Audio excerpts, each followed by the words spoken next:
नमस्कार दोस्तों, word study 3.0 की इस ऑनलाइन श्रृंखला में आप सभी का स्वागत है। इस वीडियो के अंतर्गत हम लोग कॉन्स्टिट्यूशन ऑफ इंडिया के अंतर्गत जो भी प्रीवियस ईयर के क्वेश्चंस हैं उन सब का डिस्कशन करेंगे। और जो भी मित्र इस चैनल पर नए हैं उनसे निवेदन है मेरा कि वो इस चैनल को सब्सक्राइब कर लें ताकि उनको जो भी मेरी न्यू वीडियो आती हैं वो आपको यथाशीघ्र मिल सकें। अब आज के इस वीडियो लेक्चर में हम लोग डिस्कस करेंगे संविधान में अनुच्छेद एवं अनुसूचियाँ।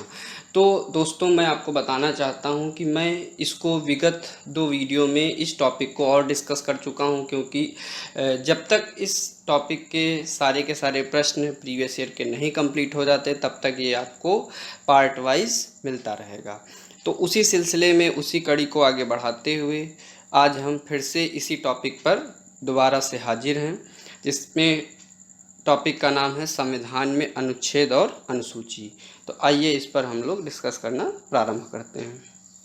इसमें आज का हमारा जो पहला प्रश्न है उसमें हमारे सामने पूछा गया है, भारतीय संविधान की 7वीं अनुसूची के अंतर्गत संघ सूची में निम्नलिखित में से किसका उल्लेख नहीं है। तो अब आपको सबसे पहले ये जानने की ज़रूरत है कि जो 7वीं अनुसूची है, यानी कि जिसको हम लोग 7th शेड्यूल कहते हैं, उस 7वीं अनुसूची का मतलब क्या है। तो अगर मैं 7वीं शेड्यूल की बात करूं तो 7वीं अनुसूची का मतलब ये है कि 7वीं अनुसूची में आपको पता है कि सेपरेशन ऑफ पावर जो राज्य और केंद्र के बीच में है उनका उल्लेख किया गया है। अब इसके अंतर्गत आपको पता है कि 3 प्रकार की सूचियां हैं या 3 प्रकार की सूचियों का उल्लेख किया गया है। पहली सूची है जिसे हम लोग सेंट्रल लिस्ट या केंद्र सूची कहते हैं, दूसरी सूची है जिसे स्टेट लिस्ट कहते हैं, और तीसरी सूची जिसे कॉन्करेंट लिस्ट या समवर्ती सूची कहते हैं। अब जो सेंट्रल लिस्ट है उसमें केंद्र के क्षेत्राधिकार में या एकाधिकार में जो भी मामले आते हैं वो सेंट्रल लिस्ट में है।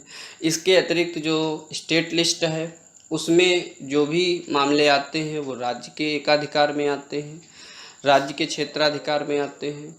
वहीं अगर बात किया जाए तीसरे की, जैसा कि आपको पता है समवर्ती सूची, तो समवर्ती सूची के बारे में विशिष्ट बात यह है कि इसमें केंद्र का भी क्षेत्राधिकार लागू होता है और राज्य का भी क्षेत्राधिकार लागू होता है। बस अंतर ये हो जाता है कि जब भी इन दोनों में विवाद होता है तो केंद्र के कानून को ही प्राथमिकता दी जाती है। तो इस प्रकार से अगर अब प्रश्न को पढ़ा जाए तो भारतीय संविधान की 7वीं अनुसूची के अंतर्गत संघ सूची में निम्नलिखित में से किसका उल्लेख नहीं। यहाँ पे हमसे पूछा जा रहा है संघ सूची यानी कि जो सेंट्रल लिस्ट है उसके बारे में। तो अगर सेंट्रल लिस्ट की बात किया जाए, आपको पता है कि बैंकिंग केंद्र सरकार के अधीन आती है, तो इसलिए इसका ठीक जवाब जो है बैंकिंग बिल्कुल नहीं है, क्योंकि यहाँ पे हमसे पूछा गया है नहीं। आपको मैं मित्रों बताना चाहता हूँ कि जब भी आप इस तरह का प्रश्न आए तो उसमें उल्लेख ये नहीं है शब्द को जरूर अंडरलाइन कर लें, या उल्लेख है इस तरह का कोई भी शब्द है तो उसको अंडरलाइन जरूर कर ले, जो कि की फैक्टर होता है, जिससे कि आपके प्रश्न की गलत होने की संभावना लगभग नामुमकिन हो जाए, मतलब गलत ना हो। तो इसका पहला ऑप्शन है बैंकिंग। आपको पता है इस पर अनन्य क्षेत्राधिकार केंद्र को प्राप्त है। वहीं दूसरा है बीमा, जिसको इंश्योरेंस कहते हैं, इस इंश्योरेंस पर भी अनन्य क्षेत्राधिकार केंद्र का है। वहीं जनगणना जो तीसरा है इस पर भी अनन्य क्षेत्राधिकार केंद्र का है। जबकि अगर बात करें गैस की, तो इस गैस विषय पर आपको पता है कि केंद्र को भी अधिकार प्राप्त है और राज्यों को भी अधिकार प्राप्त है। तो इसका सही जवाब हो जाएगा ऑप्शन नंबर डी। अब आइए हम लोग अपने अगले प्रश्न की ओर बढ़ते हैं। हमारा अगला प्रश्न है, निम्नलिखित में से कौन सा विषय भारतीय संविधान की संघ सूची से संबंधित नहीं है। अब यहाँ पर भी हमें यहाँ पर अंडरलाइन करना होगा संघ सूची के बारे में, और संबंधित नहीं है हमसे पूछा जा रहा है। इसका मतलब हमें यहाँ बताना है कि जो विषय संघ सूची से में सम्मिलित नहीं है उनके बारे में यहाँ हमें बताना रहेगा। तो अगर बात किया जाए रक्षा की, तो आपको पता है कि रक्षा पर जो अधिकार प्राप्त है वो केंद्र सरकार को प्राप्त है। ऐसे ही वैदेशिक मामले हैं जिन पर अनन्य क्षेत्राधिकार केंद्र सरकार का है, क्योंकि आपको पता है कि भारत के किसी भी राज्य को स्वतंत्र वैदेशिक मामलों या विदेश नीति बनाने का कोई भी अधिकार संविधान नहीं देता, वो अधिकार केंद्र सरकार को प्राप्त है। और तीसरा है रेलवे। अब ये रेलवे जो है ये केंद्र सरकार के अधीन है, लेकिन ध्यान रखिएगा रेलवे पुलिस, अभी आगे इस तरह का प्रश्न आएगा, रेलवे पुलिस जो विषय है वो राज्य सरकार के क्षेत्राधिकार में आता है। जैसे कि पुलिस है, लोक व्यवस्था है, इस तरह के जो भी मतलब पब्लिक ऑर्डर जिसको कहते हैं, ये राज्य सरकार के विषय में आते हैं। तो रेलवे के अंतर्गत जो भी सुरक्षा पुलिस प्रदान करती है वो राज्य सरकार का मामला हो जाता है। और कृषि, तो कृषि जो है, कृषि अगर देखा जाए तो ये समवर्ती सूची का भाग है। कृषि में केंद्र सरकार को भी जो है अधिकार प्राप्त है और राज्य सरकार को भी अधिकार प्राप्त है, इसलिए इस प्रश्न का सही जवाब जो हो जाएगा ऑप्शन नंबर डी हो जाएगा। तो इस तरह से ये आपका प्रश्न रहा। अब आइए अगले प्रश्न की ओर बढ़ते हैं। हमारा अगला प्रश्न है कि भारतीय संविधान की 7वीं अनुसूची के अंतर्गत राज्य सूची में निम्न में से किसका उल्लेख है। ठीक, तो इसमें आपसे पूछा जा रहा है कि यहाँ पर भी हम अंडरलाइन कर लेते हैं कि किसका उल्लेख है, यानी कि हमें बताना है कि 7वीं अनुसूची के अंतर्गत जो राज्य सूची है उसमें किसका उल्लेख है। इसका मतलब 3 ऐसे ऑप्शन होंगे जिसमें जो समवर्ती सूची या केंद्र सूची से जुड़े हुए जिसमें मामले होंगे, एक होगा राज्य सूची का, उसे हमें पहचानना है। तो पहला है शिक्षा। तो शिक्षा की अगर बात किया जाए तो शिक्षा जो है समवर्ती सूची का विषय है, जिसमें केंद्र को भी अधिकार है और राज्य को भी अधिकार है। वहीं अगर बात किया जाए विद्युत की, तो विद्युत पर भी जो है केंद्र का अधिकार है और राज्य का अधिकार है, इसलिए ये भी आंसर नहीं हो सकता। वहीं अगर बात किया जाए वन की, तो इस पर केंद्र सरकार का भी अधिकार है और राज्य का भी अधिकार है। तो सही जवाब इसका हो जाएगा रेलवे पुलिस। तो इसका सही जवाब हो जाएगा ऑप्शन नंबर सी।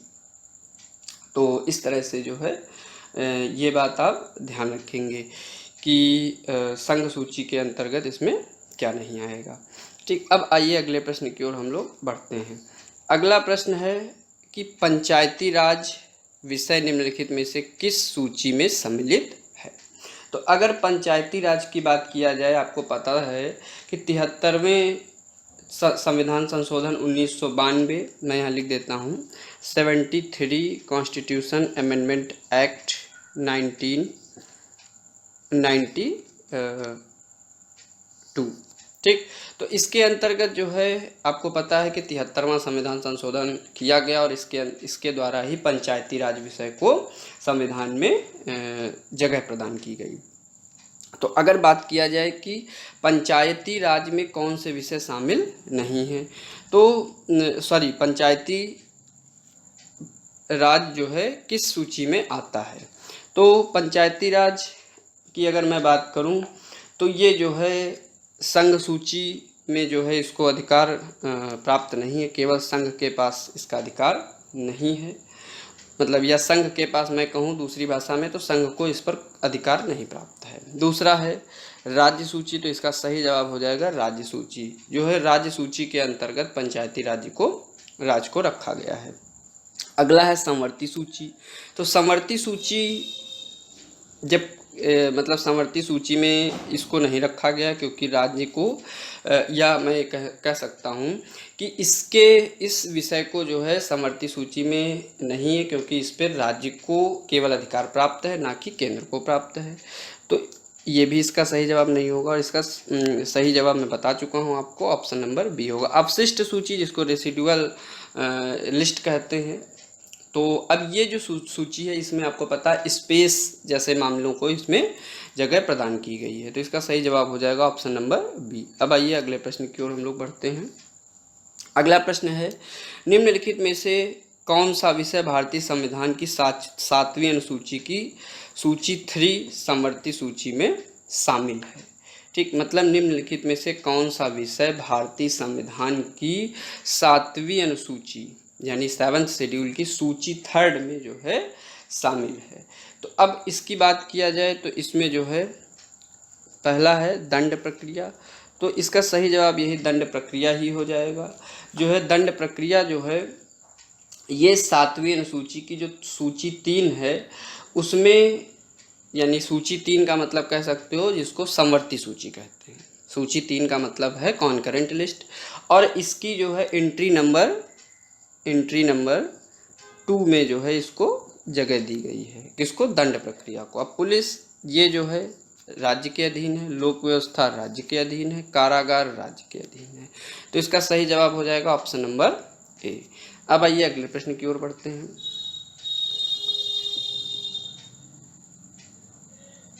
अब हमारा अगला प्रश्न है, विवाह या विवाह विच्छेद और गोद लेना संविधान की 7वीं अनुसूची में निम्नलिखित के अंतर्गत सम्मिलित किए गए हैं। तो किसके अंतर्गत इनको शामिल किया गया है? तो अगर मैं बात करूं तो इसको जो है केंद्र सूची में शामिल नहीं किया गया है, इसमें इसको राज्य सूची में भी शामिल नहीं किया गया है। तो जब केंद्र में नहीं है, राज्य में नहीं है, तो इसका सही जवाब हो जाएगा सूची नंबर 3, यानी कि इसे समवर्ती सूची में शामिल किया गया है। ठीक, तो इसका डी ऑप्शन भी जो है सही नहीं है। तो इसको अगर मैं बात करूं तो एंट्री नंबर 5 में रखा गया है, आप इसको नोट कर लेंगे।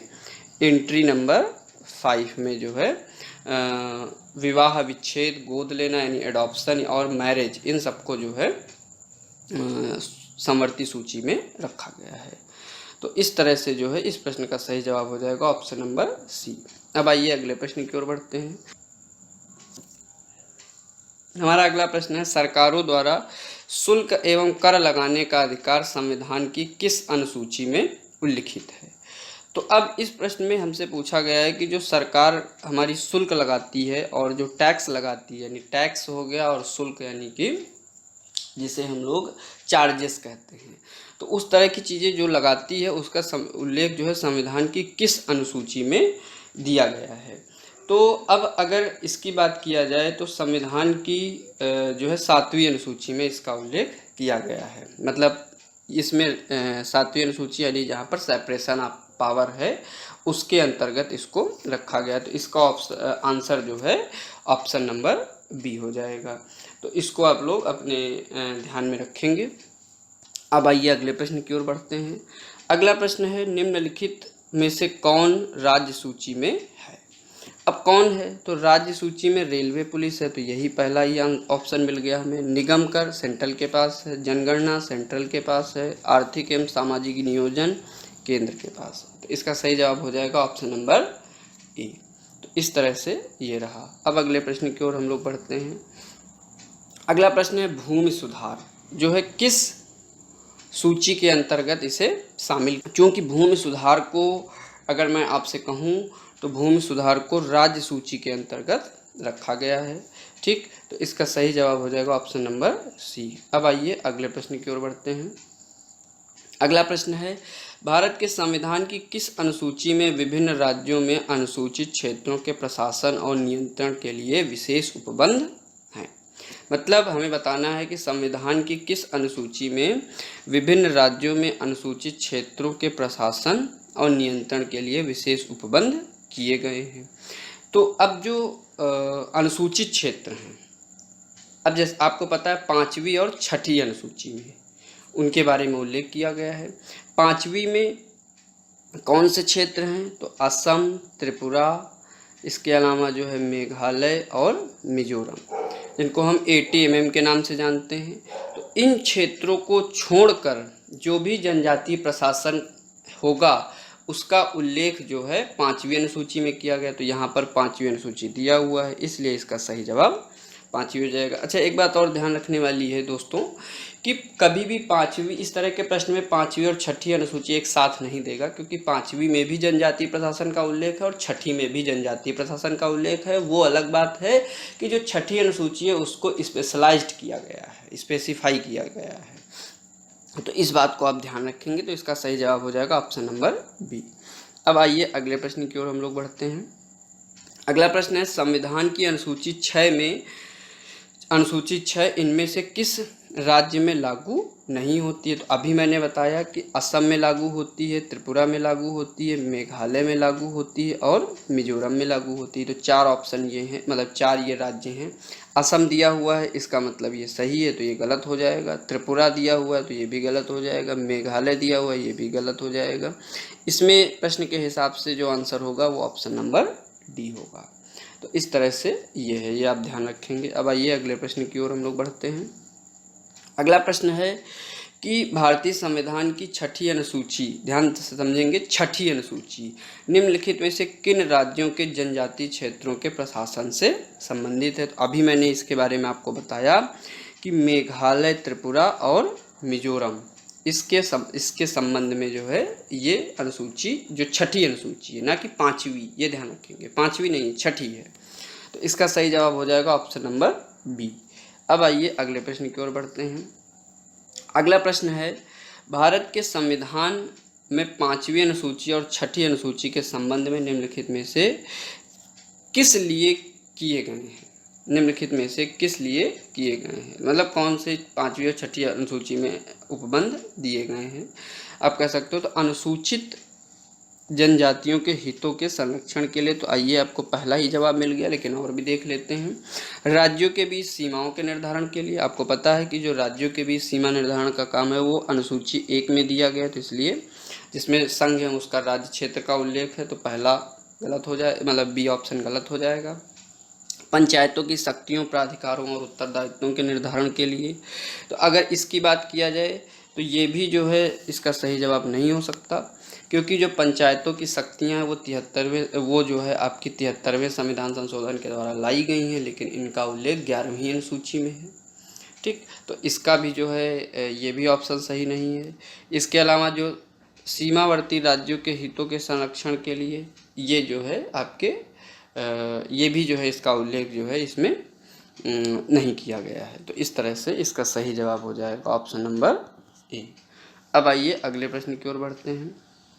अब इसमें पूछा जा रहा है कि पंचायतों को संवैधानिक दर्जा प्रदान किया गया। तो पंचायतों को आपको पता है कि संवैधानिक दर्जा 73वें संविधान संशोधन 1992 के अंतर्गत जो है पंचायतों को संवैधानिक दर्जा प्रदान किया गया।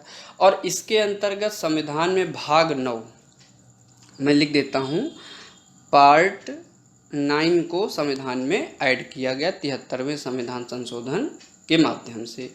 इसके अलावा संविधान में 11वीं शेड्यूल भी जोड़ी गई, यानी जिसको हम लोग 11वीं अनुसूची कहते हैं। तो पार्ट 9 जोड़ा गया, 11वीं अनुसूची जोड़ी गई। इसके अलावा अगर बात किया जाए कि इनका उल्लेख कहाँ कहाँ पर प्राप्त, मतलब किन अनुच्छेदों के मध्य में है, तो ये आर्टिकल 243 से लेकर के 243 अड़ा, जो हिंदी वर्णमाला का जो अड़ा है वहाँ तक। तो इस तरह से जो है इसके बीच में ये इसका उल्लेख किया गया है। तो इसका सही जवाब जो हो जाएगा वो अनुच्छेद 243 हो जाएगा। तो इसका सही जवाब हो जाएगा बी। अब आइए अगले प्रश्न की ओर बढ़ते हैं।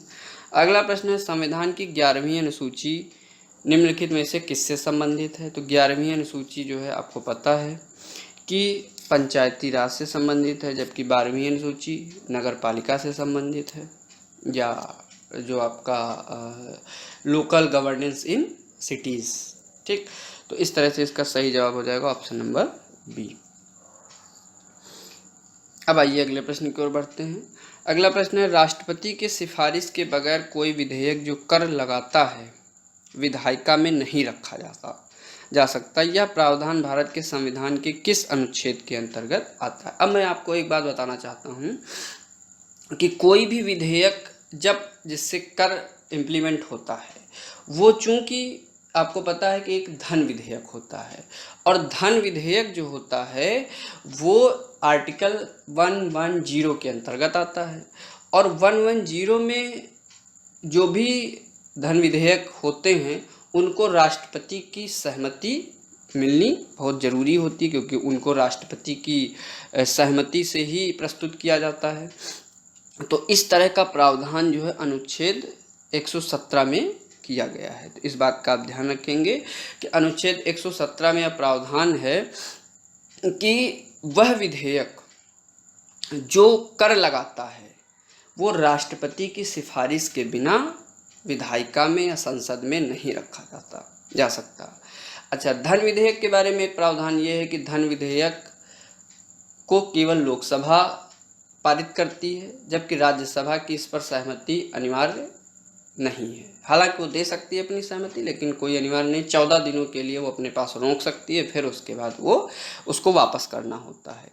तो इस तरह से इसका सही जवाब हो जाएगा ऑप्शन नंबर ए।